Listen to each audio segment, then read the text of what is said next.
మీరు ఆ మధ్యలో అపరిచితుడు అని ఒక సినిమా వచ్చింది, చూసే ఉంటారు. అందులో గరుడ పురాణం ఆధారంగా శిక్షలు వేస్తూ ఉంటాడు అతను.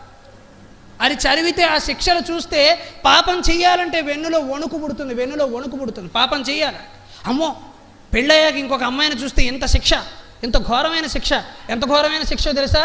ఒక సలసల కాగుతున్న ఇనప కడ్డి, అంటే మంచి కరెంటు పోల్ లాంటి ఇనప కడ్డి, ఇనుముతో తయారు చేసిన కడ్డి, అది కింద మంట మండిపోతూ ఉంటుంది.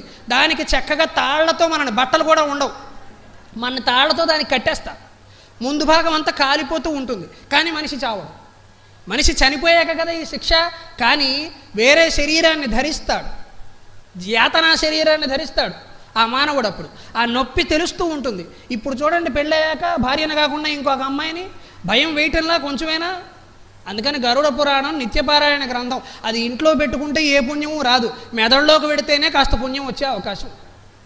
ఇంట్లో పెట్టుకుని పూజ చేస్తే ఊరికి కొబ్బరికాయలు అయిపోతాయి తప్ప ఏ పుణ్యము రాదు. అందుకని గరుడ పురాణాన్ని చదవాలి. అప్పుడు మనిషికి పాప భీతి కలుగుతుంది.